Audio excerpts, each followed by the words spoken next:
We spent a year researching where we wanted to live in Florida, and after 7 months, was it the right decision? For those of you that are joining us again and have been following us for quite some time, welcome back. And for those of you that are new here, I'm Mark. I'm Sam. And we are 2 of the 4 of the Hyde family. Yes. We're a family of 4 that moved out to Florida in October of 2025. And we've been vlogging and detailing our entire process from start to finish of basically getting a visa. Yeah, to come to live in America. To come and live in the US, specifically Florida, Orlando.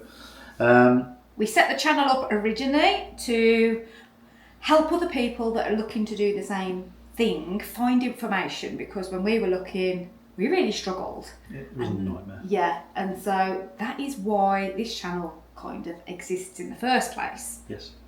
Whether you're new here or whether you're just joining, back in March of 2025, we did a video looking specifically at places for us to live and where we wanted to live when we moved to Orlando. We'll put some clips in, or we'll put a link to the video, or both, so you can go back and watch that if you've never seen it before. But we'll just go sort of top level summary on what we looked at and what we did back then. And we kind of we used lots of online, because at the time all we could really do was a lot of online research, because we're having to do it from afar, as I'm sure a lot of you guys are, if that's kind of your plan. Yes. And so we went out there trying to find various different tools to kind of analyse different areas. But the first thing that we identified was that we needed to figure out what our top priorities were in terms of what we were looking for in an area. Yes. Yep. And from that then we could start looking into different things, and those will be the same kinds of things that I'm sure anybody else looking to move to a new place, regardless of whether it's America.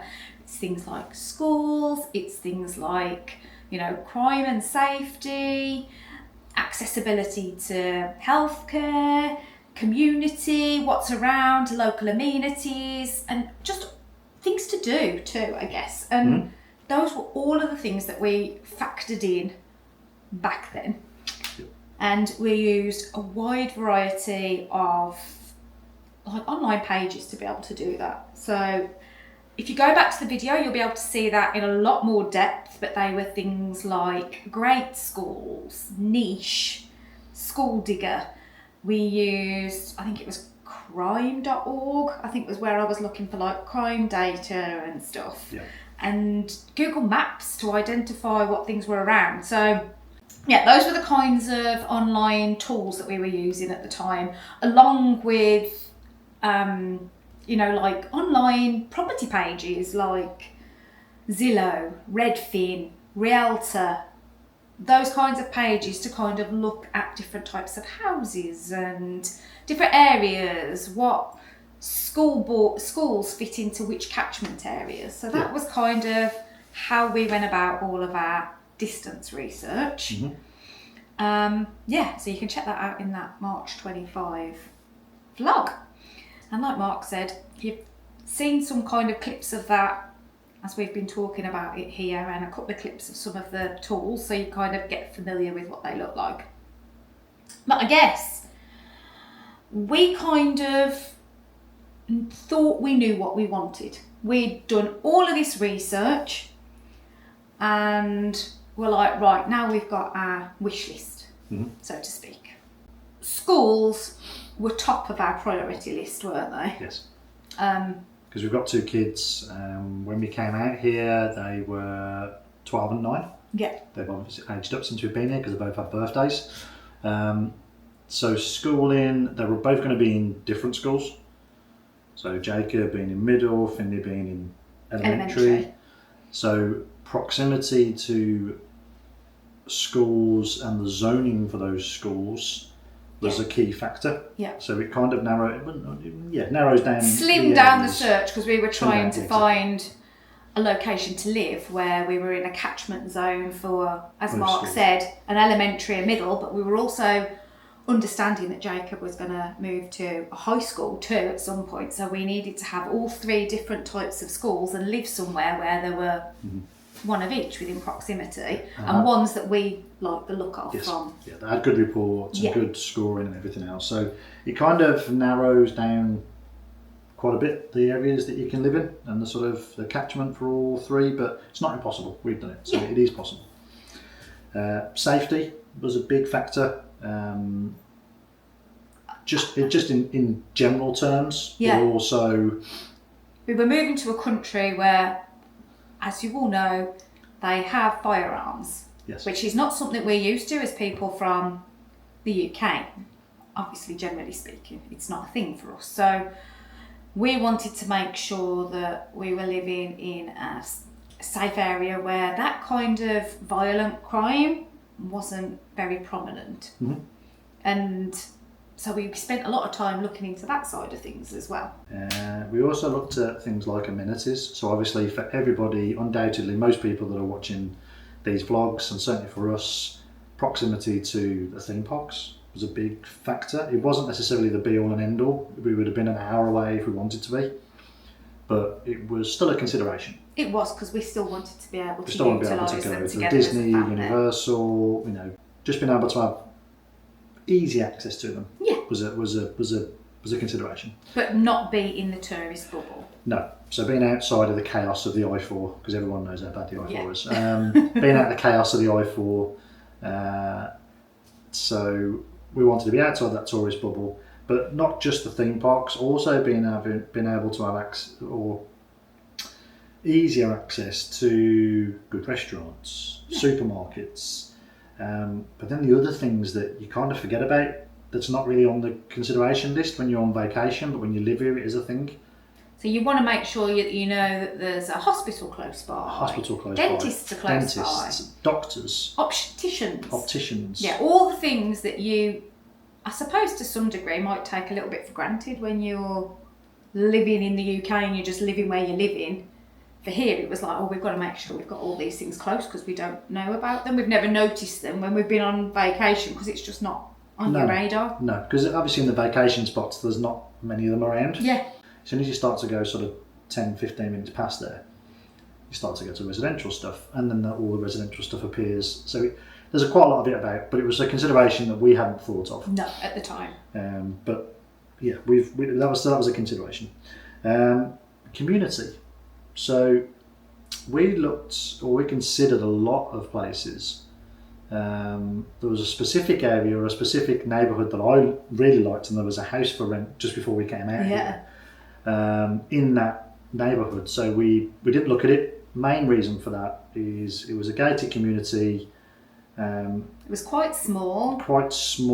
There wasn't a community pool. I don't think if I can remember. No, there wasn't like a lot of community area to it. And I'd said to Mark that I wanted to make sure that we were somewhere where the boys would have the opportunity to meet other children from their schools on the estate so that they could make friends easier. Yeah. And so that's kind of what we meant by community, was that we wanted to be living in a housing estate as you'd know it in the UK, I guess, or they call them communities here, so that we had access to other people and other children for the boys to kind of get to know. Yeah, even just having like a community pool, and a lot of the communities, neighbourhoods, they have events on. So Thursday nights are like food truck nights. So families congregate into like the community area, and the kids play together. And then as adults, you then start talking to people that are around, and you go out to sort of football, soccer, training. Those are all things we considered. Yeah, all things to be considered, and also accessibility. So that links back on to kind of the amenities side, but also the accessibility to like airports.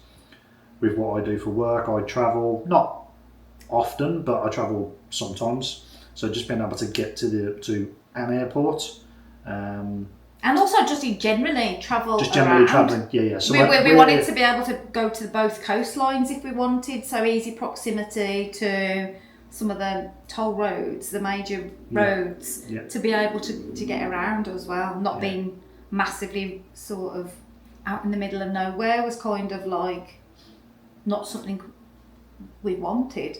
No. When we were, and it was, we're close to things like the 429, the 50. Anybody who knows these highways, by the way. Yeah. The 27, the Turnpike, the I4. Yeah. We're close to all of it, so we can get around pretty quickly. Pretty easily. Quickly. And then I guess the main thing that everyone's considering when they're moving out here is the value for money. And the affordability. And the affordability of everything. Because you add all of those things together. Something's got to give. Yeah. You can't tick all of those boxes and then expect to not have to pay for it. Yeah. That's basically the general consensus of it. Yeah. Okay, so those were all of the things that we were considering. And then when we first came out here in October, we reconnected with Jess Knowlton, who is our realtor.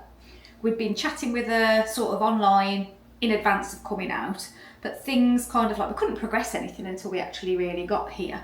So when we first got here, one of the first things that we did was to go out with Jess and go and have a look around some houses and things as to what was around and available for rent. We ended up living, as we've talked about, in that kind of Winter Garden, Horizon West area. That is where we narrowed in on.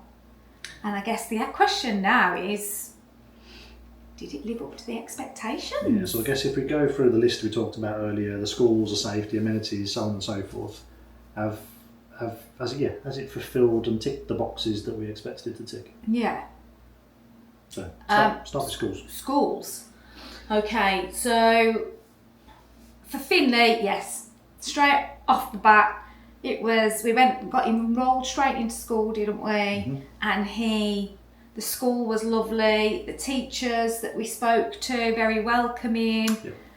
They embraced Finley from day one, and Finley embraced them from day one. I think within a week. Within a week, he had a little crew of friends. He was doing well at school. We were getting messages about how well he was settling in.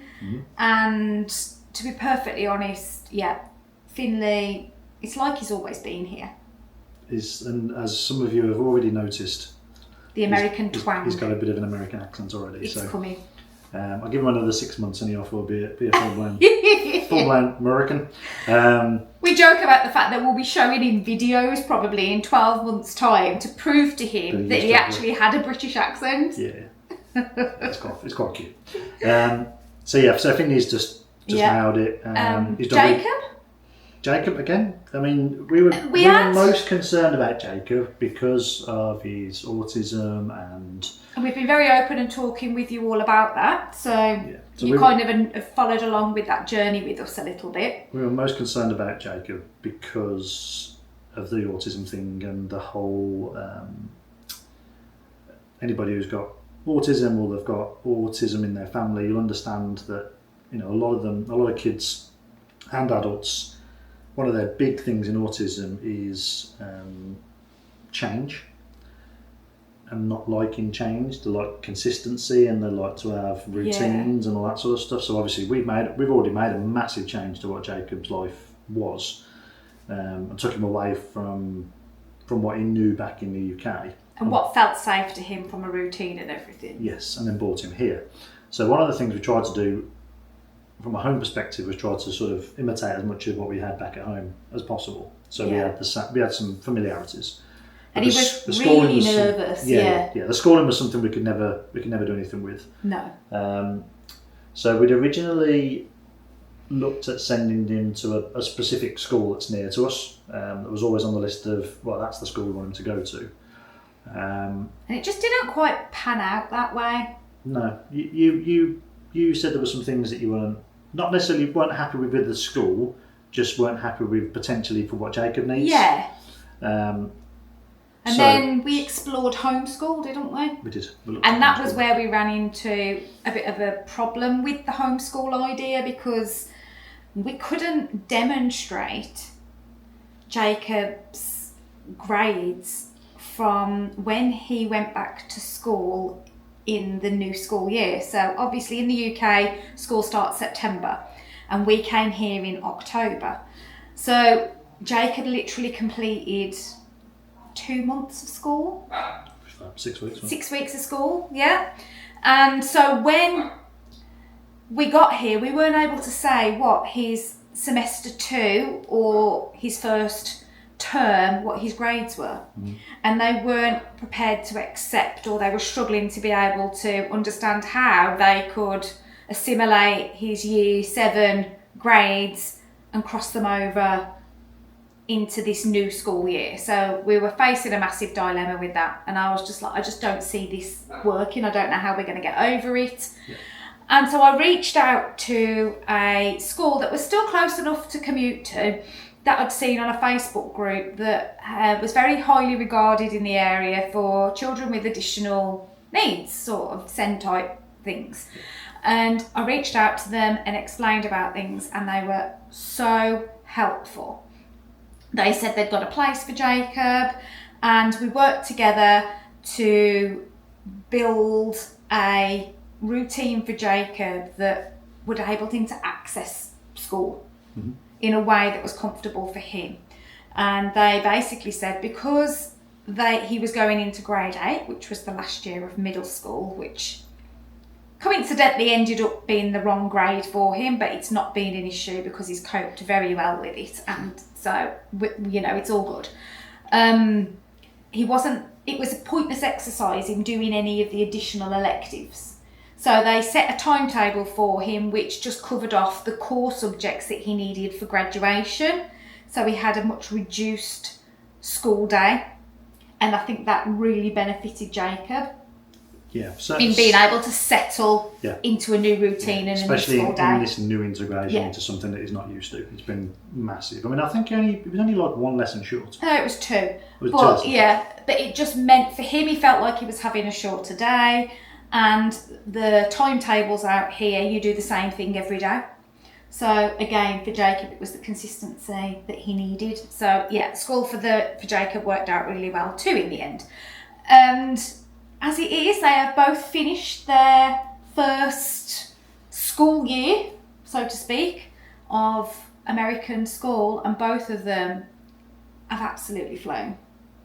Yeah, and I've smashed it as well. Yeah, so both of them have ended up on the AB honour roll for the year.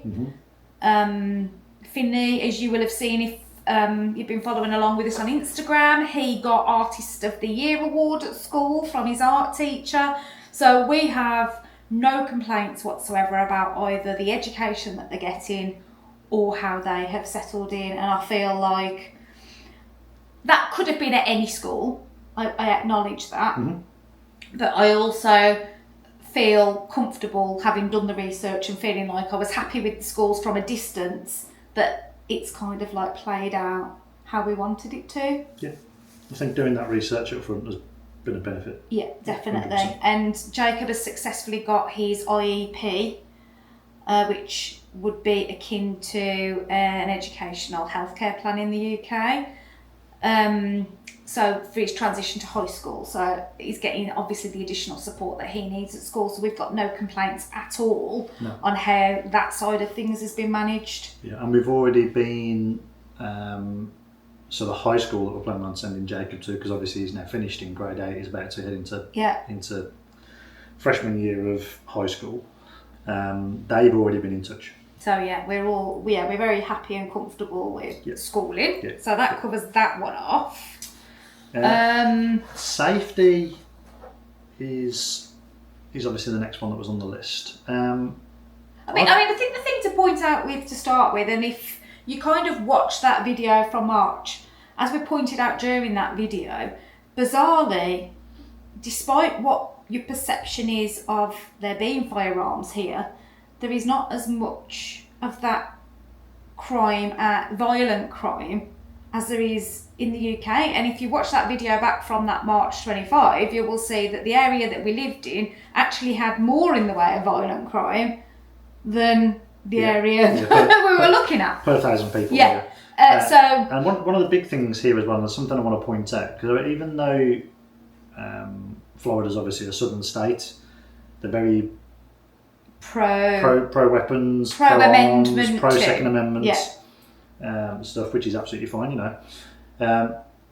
You don't really see it. No. You can find it if you want to. Yeah, I mean, obviously... Not that you want to go out trying to find it, because it means you're on the other end of it, but No. So, obviously, when you're in the tourist areas, it's very limited anyway. When you go into Disney, you can't take them into parks. You go into Universal, even on City Walk, you get stopped at security at the first end. So, you never see it when you're really in the tourist areas anyway. You'd expect to have seen it as you come out of the tourist areas, because you're going to see, you're mingling with locals. And again, you just don't. It's not what you imagine the Wild West. No, it's not the Wild West. People aren't walking around brandishing them, having them on. It's just not a thing. Standouts at dawn and all of that. You just don't. Yeah, safety wise, we feel really comfortable. I've never felt unsafe anywhere, driving anywhere. No, anywhere. So that covers off the firearms side of it, and then I think the other thing to that then is the community side of it and how safe you feel in your community. And I think the one thing that I was sort of flabbergasted about when we got here was, like, back at home, our front door, it was like one of those ones that had all of those bolts that shot over. And then, like, the back door was exactly the same. And, cars locked, front doors locked. We were never felt massively comfortable about the kids going out and playing. Well, we'd never let the kids out. No. Out on their own. And so we get here, and it's just not like that here at all, is it? The homes, I mean, yes, they have security, don't get me wrong, and you've got a lock on your door, but it doesn't feel the same kind of need for that extent of security. You'll quite frequently walk past somebody's house and the carriage doors are wide open. Yeah, the front kids doors have left open. Scooters and bikes and all sorts out on the front yard, and there's no one around. There's no one around, and the scooters have been there all day. Just today, I saw a kid that couldn't have been any older than 7 walking down the road with a 3-year-old. Yeah. They played on their own, heading to like a little play park that's not too far from us. Yeah, the kids at Finley asked to go out and play, didn't he, for the first time? And because he made some friends within the community, and then we were, to start with, we were a bit like, he's only like 9 at the time. Do we let him go out and play without adult supervision? This isn't a thing. This isn't. No. And off he went to go and play over again on the soccer field that there is in the community. Football. I'm trying, American viewers. But he off playing, and it was just a bit strange and it felt safe. It feels safe. Like I go out and walk within the community by myself, and I was worried about that.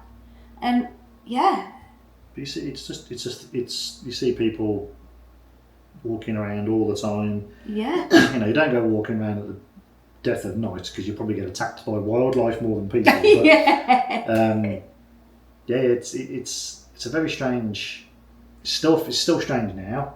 When you drive down the road and you see a kid, young kid roaming around on a electric scooter or a push bike or whatever they're on, the kids ride themselves to and from school. In fact, it's openly encouraged here as well, from an independence perspective, to for the kids to be able to do that. It reminds me, and probably you as well, and certainly some of you guys that are watching, when I was a kid. When I was sort of Finn's age, I was kicked out of the house and I weren't allowed to come back until the street lights came on. And it's like that here. I mean, obviously kids aren't kicked out, but they, of their own free will, they go out and play. And we, up until recently, we would frequently have one of our neighbours just run across our backyard. Yeah. So we could take the shortcut around from having to go all the way around to go and play with the kids' door around. Knocking on the neighbours. Yeah. So it's great. It's great. Yeah. So I think that as perhaps from a safety perspective, it's exceeded what we thought. Yeah. Because we didn't know what to expect, and so I do feel like that is far better. And again, I think that's testament to the work that we did in looking at different areas and crime statistics and stuff like that. But I just don't think it's as bad as you think it's going to be from your perception. No. The next thing on the list then was amenities. Yes. As we've already said, we're quite close to most of it. We're 25 minutes away from the parks, regardless of which ones we go to. Yeah. Ish. Obviously. Depending on time of day and. Yeah. You're looking at 40 minutes worst case in rush hour time. We always say 30 minutes because everything's 30 minutes away. Yeah. So, and that's a general rule of thumb anywhere in Florida. From where we are, yeah, You're pretty much always 30 minutes away from something. From the main things. But then we've got like a local shopping area, which I've talked about before, Hamlin, which, is 10-15 minutes away. If that, the boys' schools, everything's close. There's a hospital down the road. There's shop. And then if you head up on retail park. You've come with me to Winter Garden Village shopping a lot, so. Which is 15 minutes from here, and then where Winter Garden Village is, you've also got the 50. Yeah, which can take you into Clermont. Clermont. To Clermont, which to is our favourite. Salt Check on the Lake is.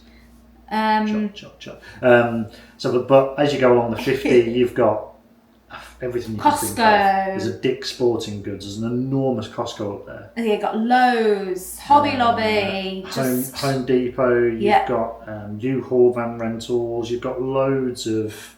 And the restaurants coming out your ears. Yeah, everything you can think of. You've got car. What do they call them? Dealerships. Car washes. Dealerships. Car washes. Car dealerships. Yeah. Yeah, it's crazy. Uber.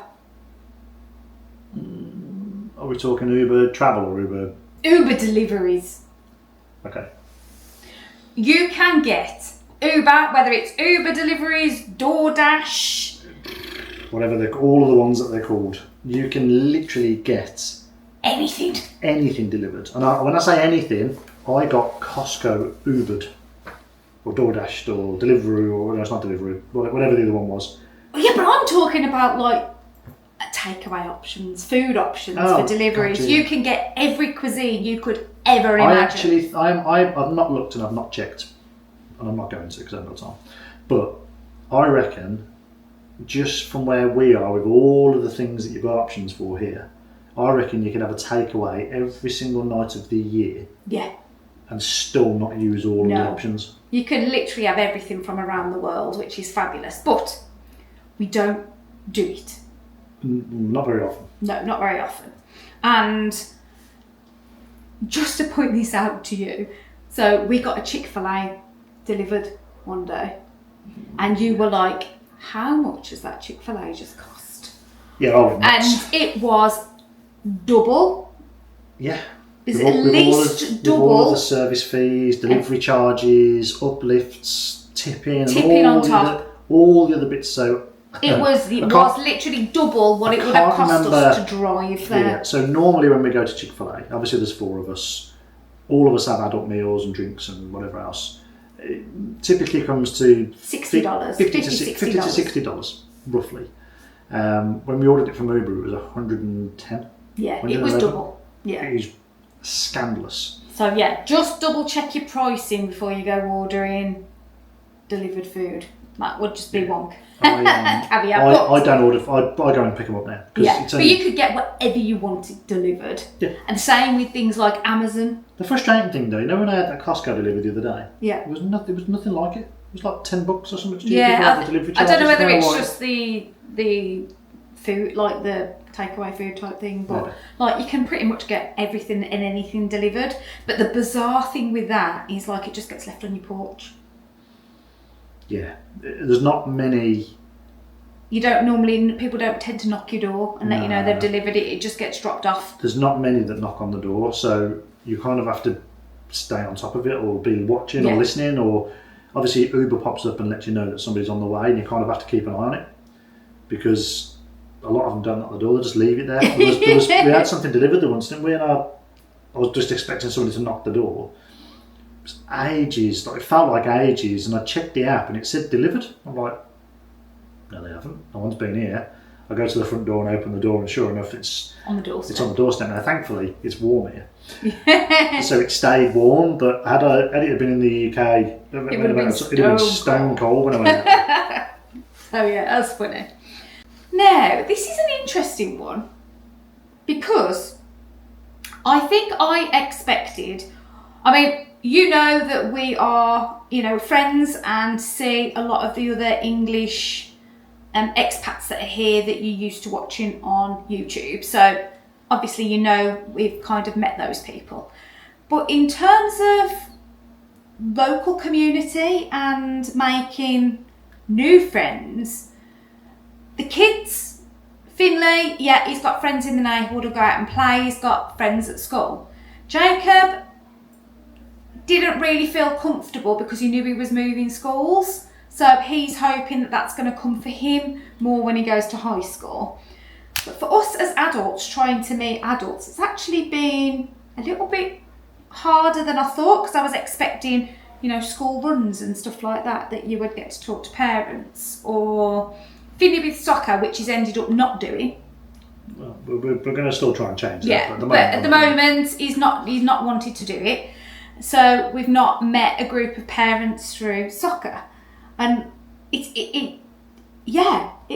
been a bit bizarre. You obviously don't necessarily go to a place of work working with like colleagues as such. So Mark's not made connections with people in that way for us to meet as a family. Yeah. Yes. So I have. I've met people and I've got but business. you know what I mean. But all of the people that I've met and connected with currently are all over the United States. Yeah, it's not like they're Texas, all local. You're not Canada, going to a place of work. New York. Yeah. It's not like it's all somebody local.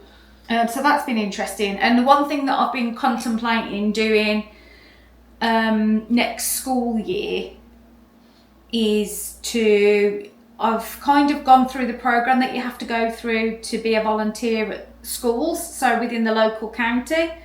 And I've done that now, so I'm contemplating volunteering at Finnish school next year, just as a means and a way of meeting some of the other mums in the community and maybe making friends that way.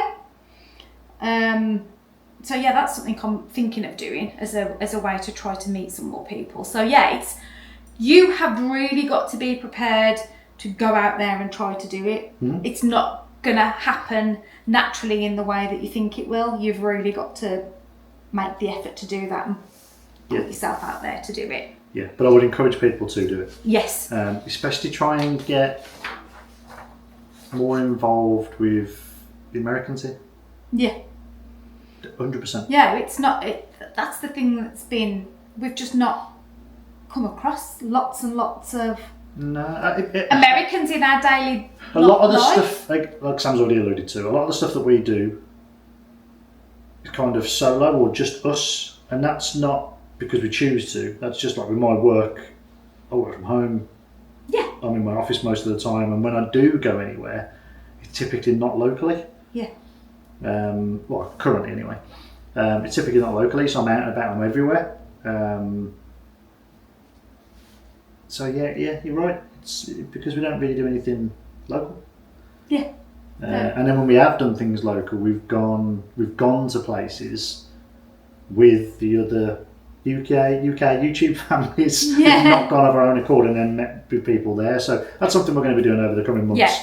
Yeah. We definitely want to make more of an effort about that. For that reason. We're just trying to navigate how you do it.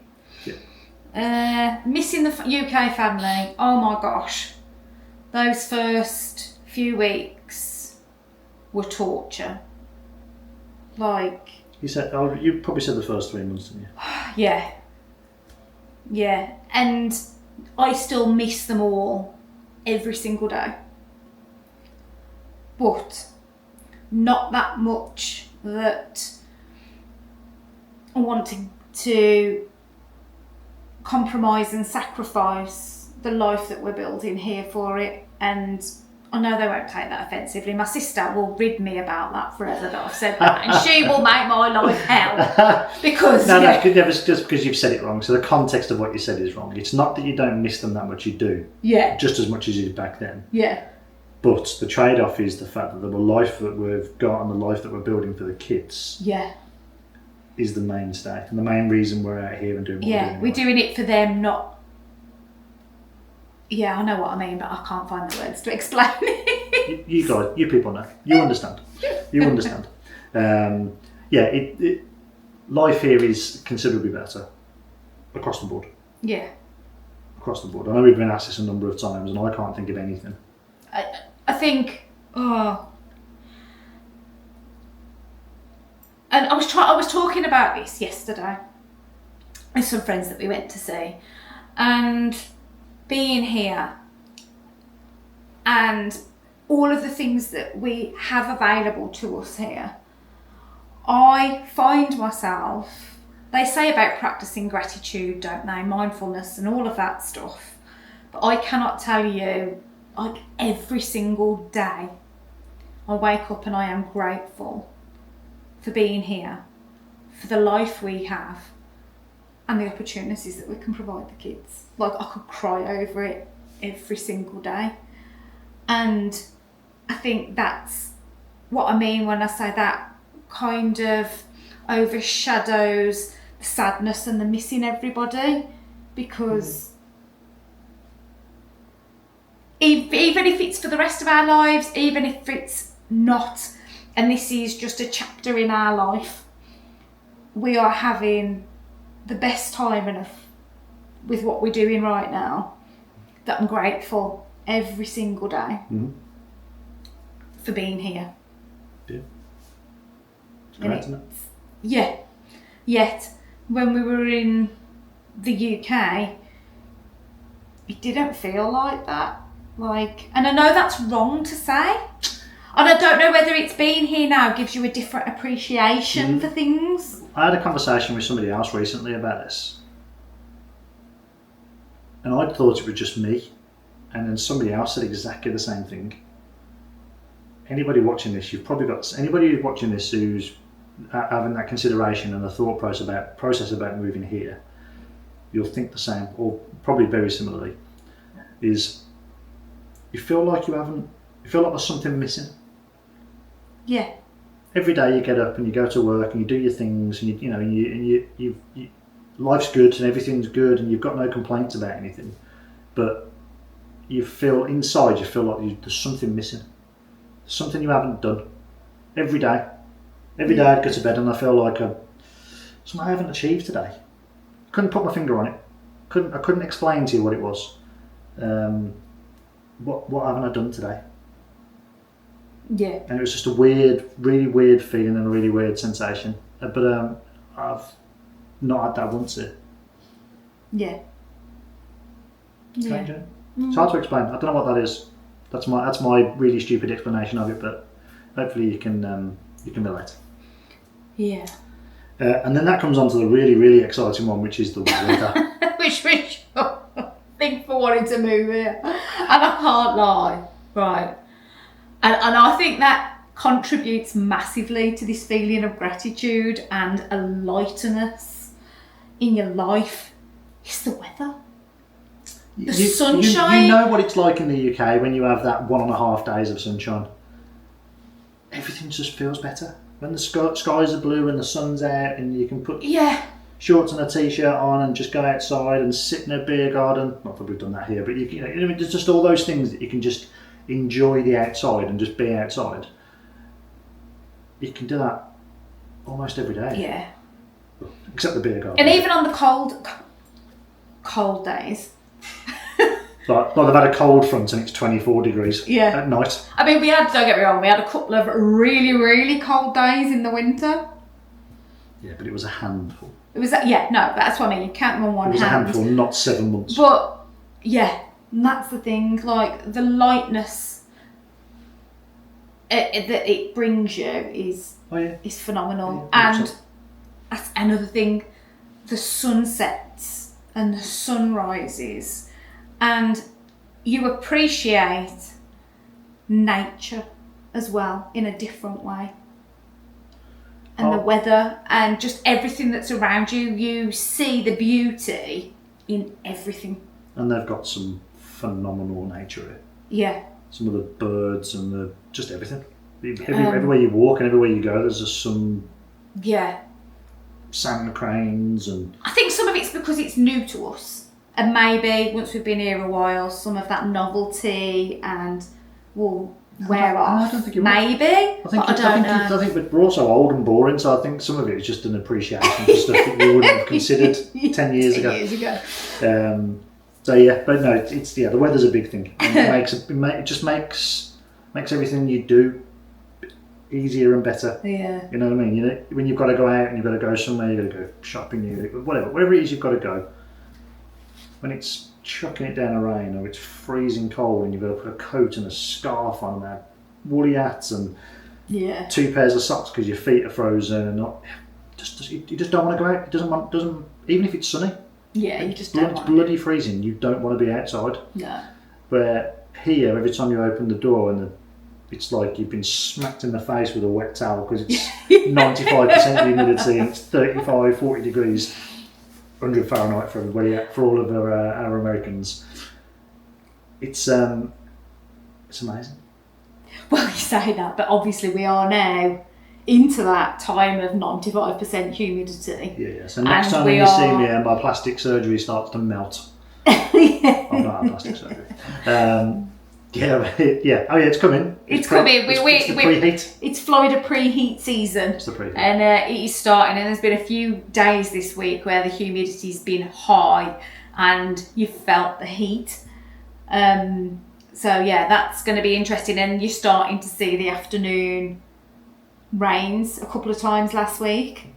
Yeah, or the prospect of it. So you're into that real tricky. Oh yeah, everyone knows. You guys have all been to Florida. The weather report says every day it's going to rain. 4 o'clock in the afternoon thing, and it just 3 to 4 o'clock in the afternoon, and you just but it's the monsoon appears. Well, no, but it's the chance of the monsoon. The monsoon hasn't necessarily actually arrived, but the weather reports say it's going to. So we're having to do that thing that you do when you live here, which is read the sky. Just look up.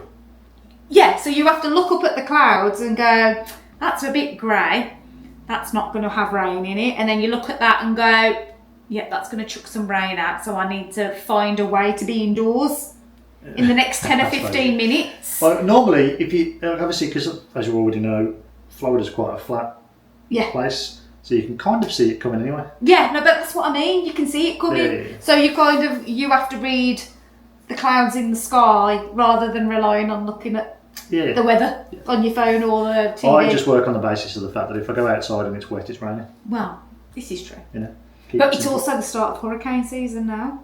So it could be raining out the front and sunny out the back. Yeah. So we're now talking this week about hurricane preparedness.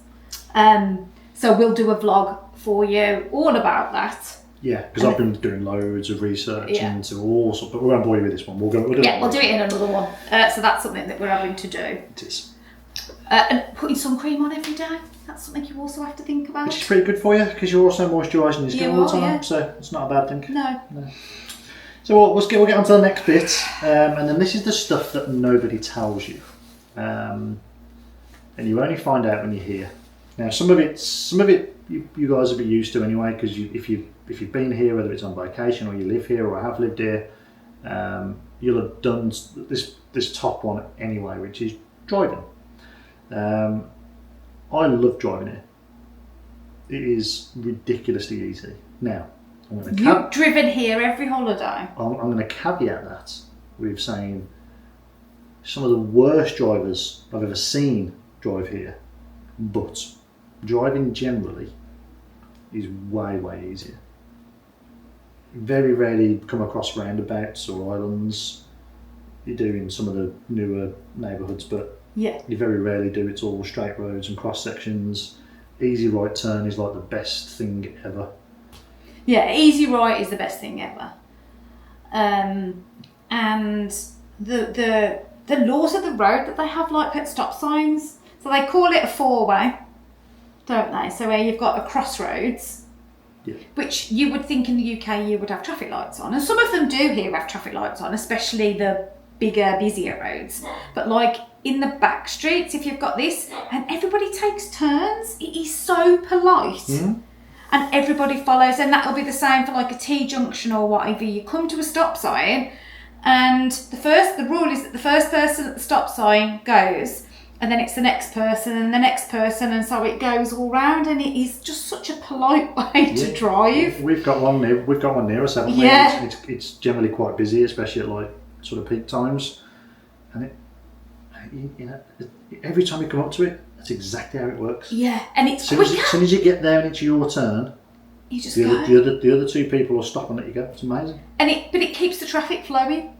Yeah. So I really like that about it. And for you, obviously, you'd driven here when we were on holiday, but I had literally drove one time from SeaWorld when we were on holiday once to a Chick-fil-A about 10 or 15 minutes down the road, and that was literally the extent of my America driving. I've driven every time we've gone bar one. And so when we got here, it was kind of like, again, Mark just got in the car and drove, and it was only when you went to go and get the dogs that it was like, okay, now I'm going to have to drive. If we want to go somewhere and do something, I'm going to have to get in the car and drive myself. Mm-hmm. And I did, and again, as Mark said, I was surprised at how easy it was. Yeah. Oh yeah, very, very easy to drive. So easy to pick it up. You just have to have eyes all over the place. Forward, sideways and backways. Yeah. Because there is some morons that drive here too. Yeah, so that was... I don't believe most people have got driving licences here. Yeah.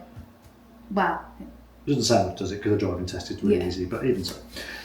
So settling in, we've settled really well. Kids have settled really well. Yeah. I think feels normal. Yeah, I think we've established some normal life and routines now, which I think it was still strange. Still strange and bizarre.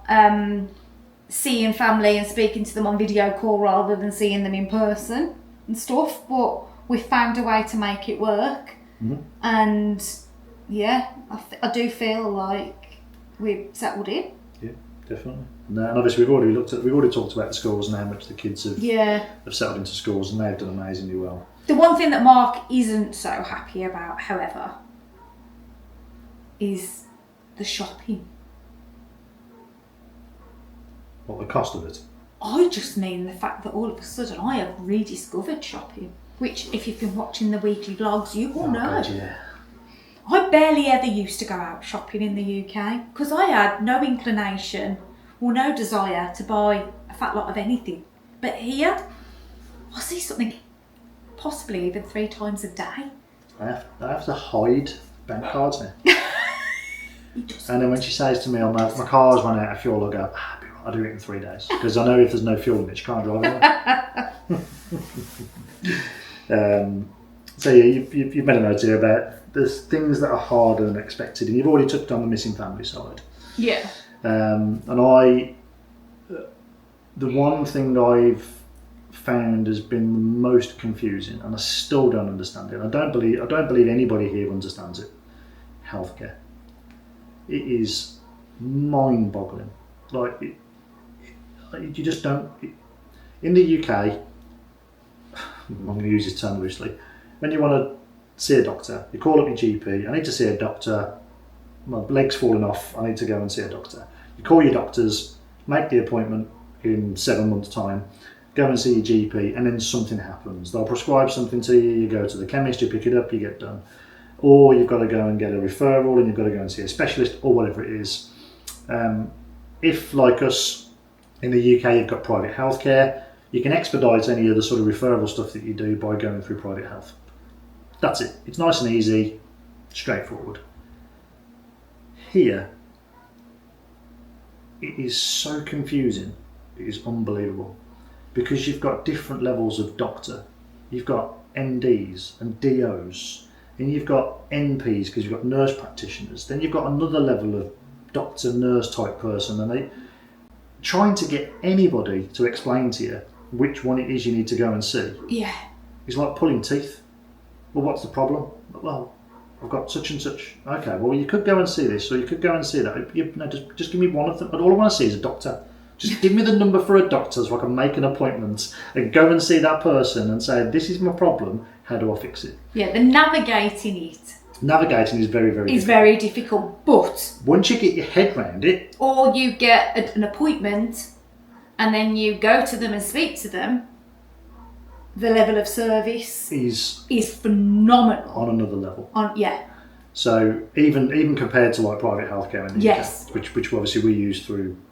Yeah, but what we are going to do definitely is to do, again, an individual vlog about our experience of using our healthcare policy, and we've got like dental and vision and stuff like that. We've not used the dental one yet, and we do need to book to see a dentist. We're at 6 months. So yeah, we need to. But like, I think we'll do a vlog talking about how we've used it and the things that have come up from that, just to try to give you a bit of a flavour of it. Yeah. We'll touch on healthcare completely in a separate video because it's a big one. Navigating things like your administration, obviously out here, which is different to in the UK, like you have to do your tax returns and stuff like that, which obviously you used if you were employed by somebody in the UK. You don't even have to think about doing anything like that. No. It is done for you through your employment. But here, everybody kind of has their own accountant, don't they? And I think everybody has to follow the tax return, regardless of whether you're a W-2, which is essentially an employment, or a 1099 where you're self-employed type role. Yeah, so that's something that's definitely different, and trying to find... That's very confusing. Yeah. And anybody coming here from the UK, you want somebody that understands tax both sides. Yeah. Certainly for the first year, because there'll be some crossover and correlation that you need to get tied up between it, depending on what your circumstances are. So that's important, finding a good CPA, as we call them here, that understands not necessarily international, but UK to US. Yeah. Insurances. Insurance, again, we were lucky, we came across somebody that was very, very good. They've looked after almost all of our insurances for us from the start. Done like a broker, so they've just looked after everything and pointed us in the directions of every different type of insurance that we'll need. And again, I think it's probably going to be beneficial for us to do something like an insurance video. Yeah, just to outline all the different insurances and what we've done. Yeah, okay. Yep. And then the other one is the sort of building a new social circle. Obviously, as you guys probably know, we've always mentioned. We've talked about this a little bit earlier, that it hasn't been as easy to meet more local people as what we thought it would be. We've had quite a lot of sort of, as I say, British expats that are here, whether it be the usual crew that you're used to, or people that are here that have reached out to us and we've met them, kind of thing. But in terms of just making local American friends, it definitely hasn't been as easy as I thought it was going to be. No, but we're going to do some stuff to change that. No, yes. Yeah. We've just got to try a different approach. Yeah, perfect. Top level of everything that we've looked at, everything that we've done, we've obviously now been here 7 months nearly. Coming up to 7 months. The question that we've been asked, and the question that we've kind of asked ourselves as part of this video is, based on everything that we've done, would we do the same again? I think that's interesting. Right. Because if you follow, which is now Amy's Florida farm life, I think that's what she's just changed the channel to. We'll put it in. I'll put it in just in case that's wrong. We've been fortunate enough to go and visit Amy and Mark and go and see their beautiful home, and have been flabbergasted by just how much we loved the amount of space and land that they have around that property. Well, I went to see some friends yesterday as well, and they're very similar. Yeah. And something... And that surprised me, because we always wanted to be more residential in a community, and I feel like I've now kind of got this foot in both camps, because I can see the appeal of the more rural lifestyle, especially here. Oh yeah. I mean, I could sit out on a porch all day and just look for the animals and the stuff around, and just quite happily sit there and while the day away doing that. But I know for the kids, that's not where we are right now in our life. And where we are right now, I feel, and I mean, actually, I don't suppose we've really talked about it like this. This is kind of us saying this to one another in this moment. I feel we're in the right place for where we need to be right now. For the kids, yeah, definitely. I mean, there's a few things that we'd like to add extra to this, having been here, and some things now we've been in this house and we love our house. Like, it's silly things, I suppose, that you pick up on. Like, we've got 2 individual garage doors on this house. Yeah, which makes it nigh on impossible to actually get the cars in. I think that's a big factor. I would have like one big, wide, roller-side garage door on. There's lots of things that we don't have currently that I would like to do. I'm not going to do it in somebody else's house, but it's allowed us to have an appreciation for those. Yes.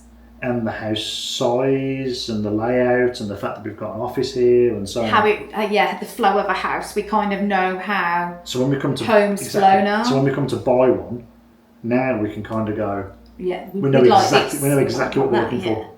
Or if there's a compromise to be had. Yeah. We know. We've also got an understanding of what we could do and what it's likely to cost. Yeah. Obviously, that's very specific to the house, but I think the area where we've chosen Horizon West, where we are, Winter Garden, 100%, I think this was the right area for us. Yeah, definitely. I love Polk County. We're not in Polk County, by the way. No, we're not. I love Polk County, but for no other reason other than Sheriff Grady Judd. I know, yeah. The reasons that we're here in Orange County and where we are in Orange County, I think, have played out to be right for us. Yeah, definitely. From moving here to start with. Definitely. But that now means we've got a wish list that we can give to Jess. Yeah. We can give it to Jess or your own realtor, but we're recommending Jess. You can give it to Jess and say, right, Jess, we want to stay in this area. We want to stay locally. We want to stay conveniently close to where we are, Orange County still if we can. There's a list of all of the things that we'd like and the things that we don't want based on an experience of us being here for X amount of time renting. And then she can go off and find it. Yeah. So that's where we bring us on to our next little bit. So we've already mentioned Jess Knowlton a couple of times in the video. And we also talked recently in some of our videos how we are partnering with a few of the people more than the companies, if that makes sense. They're the people that we put our trust and faith in to help us get here and to help look after our family in this journey. And they've worked phenomenally for us, and we can hand on heart say that we highly recommend them. And so we wanted to work with them and sort of bring them into what we're doing with these videos and vlogs to help you understand more, which is kind of why we partnered with them. Exactly. So we're not experts in everything. No. We don't proclaim to be. Anything that we give on these videos is just our experience and our experience of what we've done. It's not. Disclaimer: we're not lawyers. We're not realtors. We're not trying insurance people. No. So, but obviously we've come across and we've been working with people that are, and they are exceedingly good in what they do. So, Jess is one of those people that we've decided that we wanted to work with. So, anybody who's been watching and been following us for a while now, anybody that follows us on Instagram or anybody that's new here, you'll know that we've set up a website. So something, again, going back to the earlier part of the video and some of the videos we've done in the past where we've said we always struggled to find information, and information that was easily accessible. Something that was always in one place. It doesn't exist. It didn't exist. It does now. So I've put together a website. Sam and I have sort of put all the content together and put all the details together, and so we'll put some links in the comment section below. We'll also put them in the video description somewhere, so you guys can go and check that out. But Jess has a sort of like page on our website so that you can kind of, see yourself a bit about Jess. So there's like an about section. Yeah. There's a landing page for Jess specifically. Again, we'll link it somewhere in the video. There's an about page for Jess. There's also a contact form. There's her email and a cell number or a telephone number on there, so you can reach out and talk to her.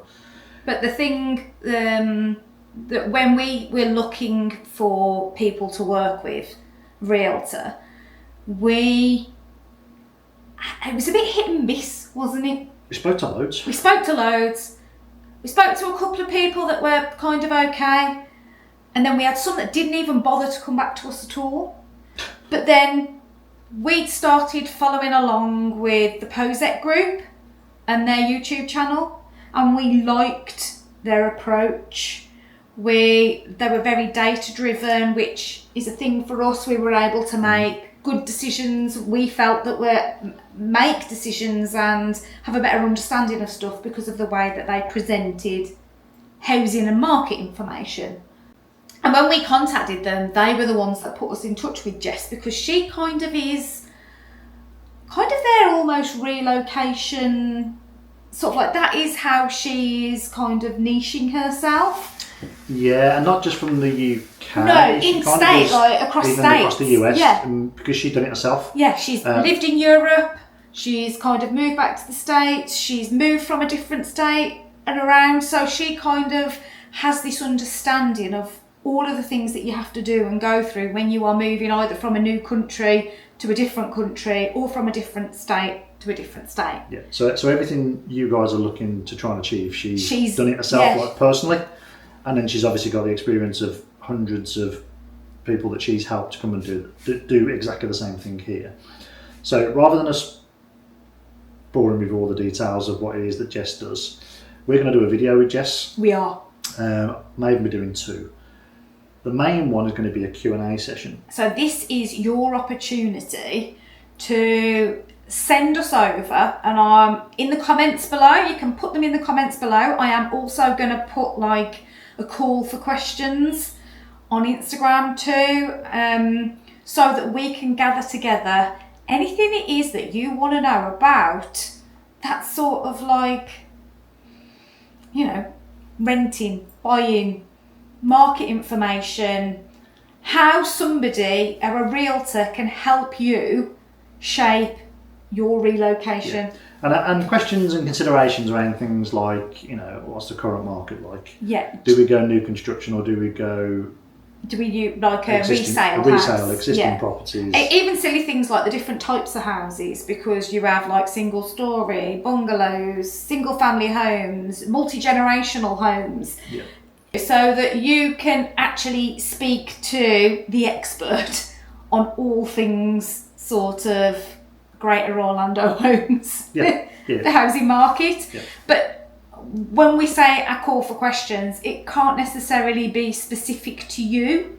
You need to think about it in more general terms, and if you want to speak directly with Jess about your specific circumstances, then obviously you can reach out to her and contact her very specifically. But if you've got more broader general questions, that's the kind of thing that we're looking for the Q&A type things. Now, there is, just to caveat all of that, obviously feel free to fire off all your questions and we'll try and get Jess to answer as many as possible. But there is some limitations in what she can and can't say. She's a licensed realtor, so there is things that she can and can't say. So she's not going to be able to answer the question along the lines of what's a good area or a bad area. Yeah, there was. I've talked about this before. There was some statute put in place in the 1970s that stopped realtors from being able to do that. But Jess we'll go through the questions. I'm going to send them to Jess preemptively, and then we're going to do the video with her. And so she will answer as best as she can. Yes. Within the limits of what she's legally allowed to say or not say in that regard. She won't purposely avoid answering a question. It'll be based on whether or not she's allowed legally to say it. It'll either be part of the same video or it'll be part of another video coming up with Jess that we're actually to link into the house type thing, because it's horrendously confusing, and to give you guys a flavour of what different houses look like in the sort of areas that potentially you're interested in. I'm going to go and do, either myself or Sam or both of us with Jess, we're going to go and do some house tours. So whether that's on new construction, whether that's on resale, or a bit of both. Yeah. Just to give you guys a flavour of what you can get for your money out here. Yeah. So that's coming up. That's coming up soon, in the next couple of weeks. Yes. Yeah. We've just got to fix. Dates with Jess. Yeah, but we can't do anything until we've got your questions. So give us your questions. The quicker you get us your questions and the things you want to know about property, areas, navigating the buying, selling market, rental space, etc., the sooner you ask them, the sooner we can schedule with Jess to get that done and get the video out. In an ideal world, we want to get it out before the end of this month. So, yeah, get your questions over. And I think that covers off everything that we were going to kind of That is- update on. And as usual, we've jibber-jabbered on for a darn sight longer than was planned. You've even got notes. I mean, we've got notes here, people. We don't remember all these things. No. And there's notes on here that says don't jibber jabber. Yeah, and we're still Jibber jabbering. jibber-jabbering. So apologies. But if you're new, if you've returning visitors, thank you very much for watching. Yeah. And hopefully this video has been helpful. If you've got any questions, obviously we've got the Q&A for Jess, the realtor. Please add your questions below. It will be on Instagram again as well. So head over there and send your questions there if you need to. If you've got anything else you guys need to ask questions of, or you've got any comments that you'd like to leave them in the boxes below. And then also coming up, we'll be doing the same sort of thing with our lawyer as well. Yes. I know that's something that a lot of people are really keen to know more about. So, yeah, watch this space. And if you aren't subscribed, subscribe right now, because we're going to do a similar kind of thing with our lawyers too. Yeah. There's some good content coming. Yeah. So, yeah, if you've made it all the way through, thank you very much for watching, as Mark said. Okay. And I guess we'll see you on our next vlog. Bye for now. Bye.